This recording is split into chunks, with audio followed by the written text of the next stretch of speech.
Caríssimos e caríssimas, estamos aqui mais uma vez com mais um vídeo sobre temas importantes para você que deseja ampliar seu conhecimento de mundo, para você que vai fazer concursos, que vai prestar vestibulares, e são temas relevantes que podem enriquecer o seu conhecimento. O tema a ser abordado hoje é sobre a morte. Tema até então temido por muitos não gostam de pensar sobre isso, não gostam de falar sobre isso, mas a filosofia se debruça sobre esse tema desde os primórdios.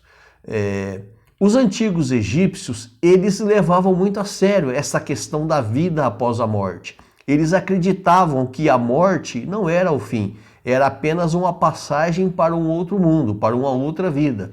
Tanto é que muitas dinastias de faraós, muitos faraós eram enterrados com seus bens, com suas riquezas, porque eles achavam que ao despertar na outra vida, eles iriam precisar dos bens ali na outra vida. No entanto, eu vou dar início aqui na nossa reflexão com um trecho de um diálogo que está no livro A República, de Platão, entre Céfalo e Sócrates. Ou seja, Platão colocou na boca de Céfalo e Sócrates palavras que vão falar sobre a questão da morte. Então eu estou com o livro aqui em mãos, o livro A República, e eu vou ler esse diálogo brevemente para vocês. Diz assim: Tu bem sabes, ó Sócrates, que depois que uma pessoa se aproxima daquela fase em que pensa que vai morrer, lhe acometem o temor e a preocupação por questões que antes não lhe vinham à mente. Com efeito, as histórias que se contam relativamente ao Hades, de que se tem de expiar lá as injustiças aqui cometidas, histórias essas de que até então zombava, abalam agora a sua alma, com receio de que sejam verdadeiras. E essa pessoa, ou devido à debilidade da velhice, ou porque avista mais claramente as coisas do além, como quem está mais perto delas, seja qual for a verdade, enche-se de desconfianças e temores, e começa a fazer os seus cálculos e a examinar se cometeu alguma injustiça para com alguém. Portanto, aquele que encontrar na sua vida injustiças, atemoriza-se, quer despertando muitas vezes do meio do sono, como as crianças, quer vivendo na expectativa da desgraça. Porém, aquele que não tem consciência de ter cometido qualquer injustiça, esse tem sempre junto de si uma doce esperança bondosa. Uma doce esperança bondosa ama a velhice. Então, é um trecho aqui que eu gosto muito, que nesse diálogo eles vão abordar a questão da morte. Então, Céfalo e Sócrates dialogando, Céfalo propõe essa questão da velhice e da morte para Sócrates. Então, ele vai dizer o seguinte, que conforme a gente vai ficando velho, a idade vai avançando, nós vamos tendo a sensibilidade e a percepção de que a morte está mais perto. E isso nos causa temor e preocupação, que antes não tínhamos. Ou seja, quando éramos mais jovens, essa percepção da morte estaria já muito distante de nós. E nós não nos preocupávamos com isso. Mas com o passar do tempo, ao aproximarmos da morte, porque quanto mais nós vivemos, mais próximos da morte nós nos encontramos, nós vamos tendo sensibilidade para esse tema e vamos nos preocupando com isso. E ele vai abordar também a questão do temor do Hades. O que era o Hades? Era uma região subterrânea onde ficavam a mansão dos mortos. E eles ficavam ali para pagarem as suas injustiças cometidas em vida. Então, na velhice, segundo Céfalo ali com Sócrates, nós avistamos mais claramente as coisas do além. Quando jovem, o além ele é quase impensado, invisível aos olhos dos jovens. Mas na velhice, nós vamos abrindo os nossos olhos e vamos tendo a percepção de que o além já está mais próximo de nós. Então é um diálogo muito interessante, que eu gosto muito desse diálogo, e se você tiver oportunidade, no livro A República você vai encontrar. Já Epicuro, que fundou a corrente filosófica, ele vai dizer que a morte não deve nos preocupar. Por quê? Ele vai falar que a morte não existe enquanto estamos aqui. Quando ela passar a existir, somos nós que não estaremos mais aqui. Nós somos muito ansiosos e muito preocupados, e isso causa-nos temores. Nós devemos ter uma vida equilibrada, uma vida feliz, ou eudaimonia, felicidade, uma vida cheia de alegrias. E como nós conseguimos alcançar isso? Pela calma, pela apatia em relação aos apetites mundanos, ou seja, controle das nossas emoções, controle dos nossos medos e tendo uma vida reflexiva. Porque eu temo aquilo que eu não conheço. A partir do momento em que eu passo a conhecer, que eu quero me aprofundar, que eu quero saber sobre aquele assunto já não me deve mais causar temores. Ao considerar o ser humano como uma entidade coesa, olha só, formada por átomos, nós temos que entender que a morte é algo natural. É como uma bexiga. A nossa vida, para os atomistas, é como uma bexiga. A bexiga, a gente sopra ela se enche. Quando ela estoura, o ar sai e ela esvazia. Assim também é a morte. Nós somos um amontoado de átomos que ficam se movimentando, nos levando ao movimento e à vida. A morte se dá quando se rompe e esses átomos se espalham e voltam para a natureza, depois formarão novas formas de vida. Então, o epicurismo vai entender a morte como algo natural, como um processo natural, que nós devemos controlar os temores através de uma vida feliz, mas uma vida equilibrada. Vamos falar também sobre Schopenhauer, que é o filósofo do desânimo, o filósofo da desesperança. Ele é um desesperançoso. E ele vai dizer que a morte ela é um tabu na atualidade. Sobre a morte ser algo ruim ou assustador. Então as pessoas entendem a morte como algo ruim ou assustador. Por quê? Porque a banalização, né? A banalização da morte distorce o seu significado verdadeiro.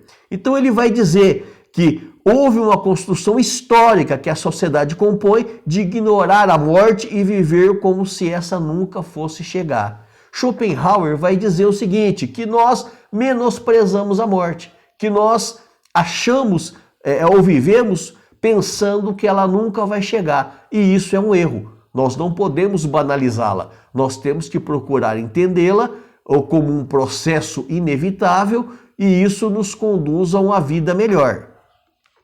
Nietzsche também ele vai abordar sobre essa questão e vai dizer que o homem vivencia a morte de duas formas, de forma covarde ou de forma voluntária. A maneira covarde de tratar a morte,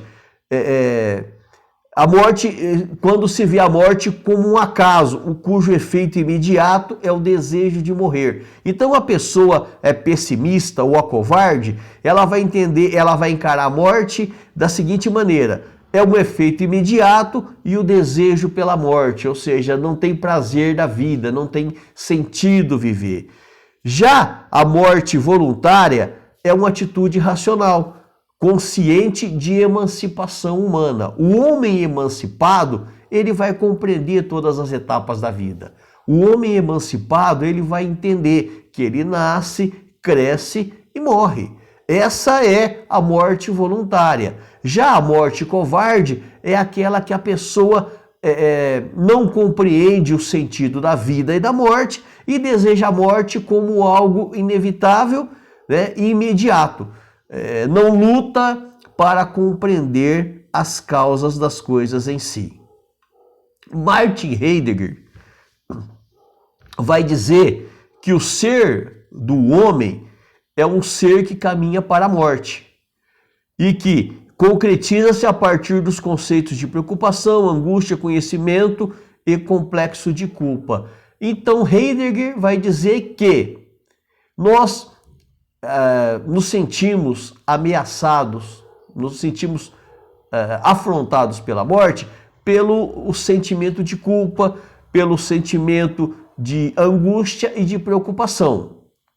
Nesse sentido, o importante está em alcançar o melhor sentido de ser para enfrentar a morte. Ou seja, conhecer o seu ser, conhecer o sentido, conhecer a sua vida, saber do seu lugar, saber da sua condição humana. É o melhor que se tem a fazer em relação à morte.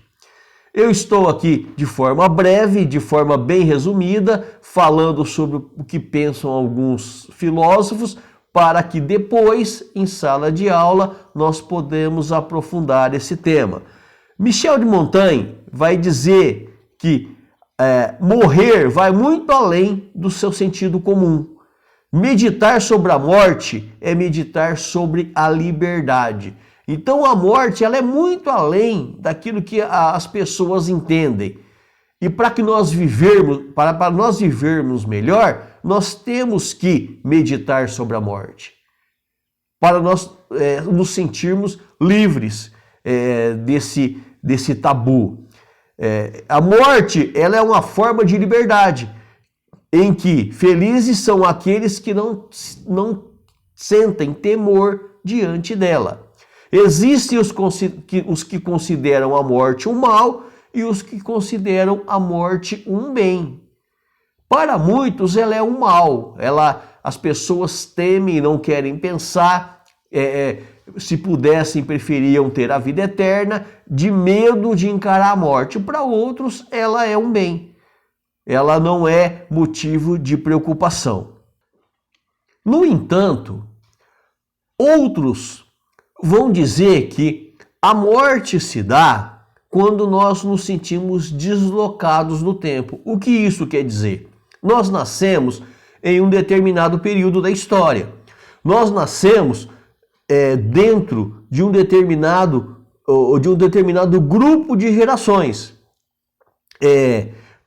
A morte acontece quando nós começamos a nos perder, ou seja, quando nós começamos a perder as referências das nossas gerações e do espaço-tempo em que nós nascemos. A pessoa que vive muito, ela vai deixando o seu tempo para trás e entrando em novos tempos, entrando em novas gerações. E ela vai perdendo as referências antigas que ela tinha, os hábitos culturais, os hábitos sociais, os parentes, os amigos, aqueles que elas se identificavam como geração, vão morrendo no percurso e a pessoa que vai vivendo muito, ela vai se distanciando daquele ponto de referência que ela tinha, que são as gerações, as experiências que ela teve durante sua vida. E ela vai entrando num outro campo, numa outra geração.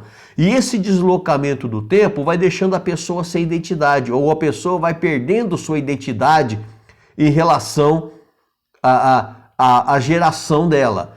E esse perder de identidade vai fazendo com que a pessoa deseja a morte, porque ela não se identifica mais em determinados grupos, em determinado tempo histórico.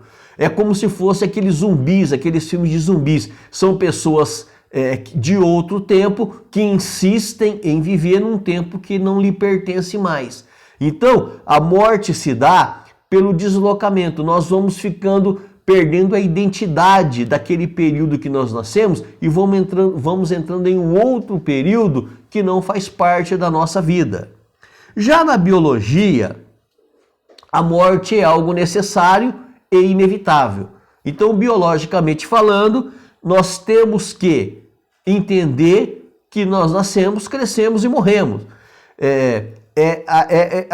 A morte é a cessação permanente e irreversível de todas as funções biológicas que constituem o organismo humano. Ela se dá a partir do nascimento, perpassa de forma contínua toda a vida e é inevitável. Então, quando nós morremos a partir da biologia? No momento em que nascemos. Nós já nascemos com predisposição para a morte. nascemos e as nossas células elas já estão programadas para se autodestruírem. Vai chegar um momento em que os nossos órgãos param de funcionar, o nosso coração ele tem uma determinada quantidade de batidas dentro de determinado tempo, e tudo isso, com o passar dos anos, vai se desgastando até chegar ao momento do colapso e da morte final. Portanto, são temas que nós precisamos pensar. Não adianta nós querermos fugir da morte ou querermos não pensar nela como se ela não existisse. Como disse alguns dos filósofos que eu citei aqui. Ela é algo real, é inevitável e nós precisamos pensar nisso até mesmo para que nós redefinimos as nossas prioridades, para que nós possamos dar novos rumos às nossas vidas, para que nós possamos entender que nosso tempo aqui é limitado e devemos aproveitar ao máximo e da melhor maneira possível o tempo que nos resta. Eu encerro por aqui esse vídeo. Mais uma vez eu volto a dizer, são apenas temas jogados para que você entre na sala de aula tendo uma noção mínima para que a partir disso você e o professor possam debater e aprofundar sobre o tema. Um abraço a todos e até mais.